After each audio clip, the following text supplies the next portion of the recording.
Welcome to another Blueprint IoT video. This video is part of a video series about Node-RED, and today we're going to talk about the switch node. This is the advanced video, so make sure to check out the basic video before where we sorted numbers.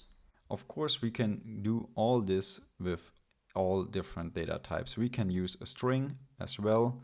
So let's try a string with some words like hello goes there and see you goes to number 2.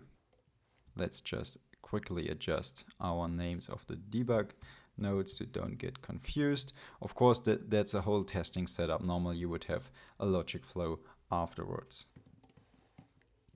And of course we have to adapt the inject node as well. So here we go with hello, and here we go with see you. So let's give it a try. Hello ends up at the top and see you ends up at the bottom. So that's perfectly fine. But numbers are quite defined, like a 5 is a 5, no question. But text is kind of difficult because we could also have a typo, or we could start with a capital letter at the beginning. So let's try this. So hello is still the same, still working, and see you has now a capital letter. And we see, no matter how many times we are injecting it, nothing is happening. Why is that? We defined as equals, so it needs to be exactly this value to sort it out. That's quite okay if you're working with measurement values or something like this, but let's imagine a text bot and we want to have some specified answer in case of someone is typing a specific message. This won't work for our purpose. But for exactly this case, we have some more options here. We don't have to use equal all the times. We can also use bigger, smaller equals, and so on and so forth. We can also use is between, so in between a certain range. This could be very useful to trigger a fan, which should turn on in a certain range of temperature, for example, or humidity. And for our problem, contains would be very useful. So as soon as you want to sort out language or text, it's always very useful to have contains.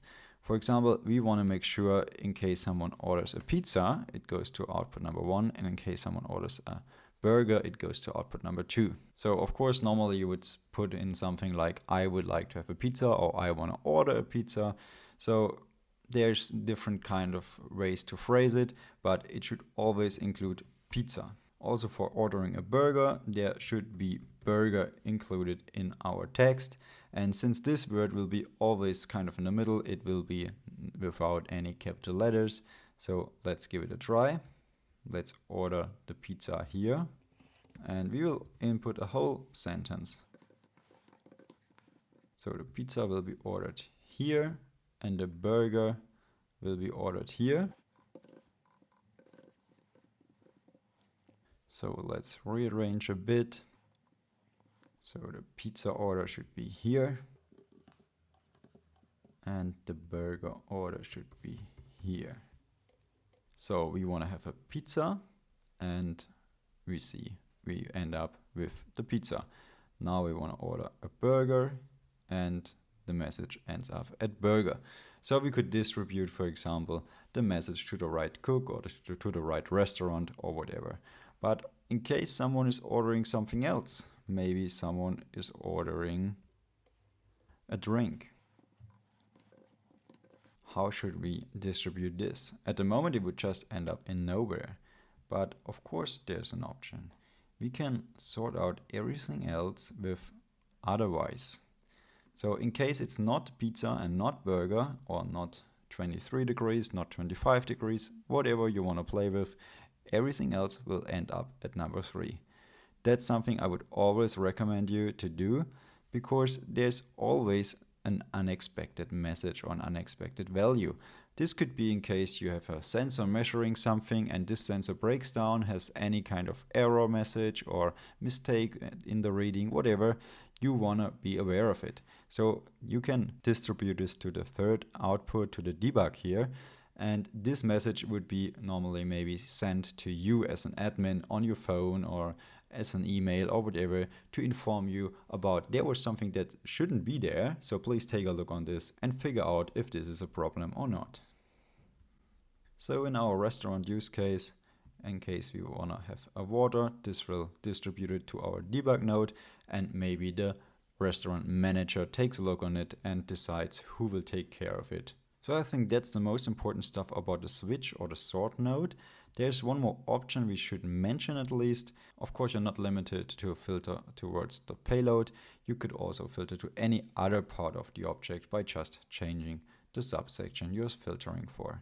Of course, you can add as many rules as you want, and there is one more option here, which is checking all rules. So all the rules will be checked before a decision is made, but you could also stop after the first match. So in case you want to sort numbers into different groups, of course you can always use isBetween and use two values, but you could also use like the number should be smaller or bigger, and then just like go for 60. Of course, we would go for number here, and then at the next level, we would go for 100. And of course, 10 is smaller than 100 as well. So we would have quite a struggle and would forward it to both outputs normally. But in case we stop after the first match, we can sort nice and very easily without defining ranges and is between this and that number. We can very easily sort everything that's under 60 and everything that's below 100 into the right categories without having the same number, in this case 10, distributed to several outputs at the same time, and without having a lot of work with setting it up. So this is it for today's video. So very useful node, enables you a lot of logic and a lot of text and reply and a lot of sorting of measurements and sensor values.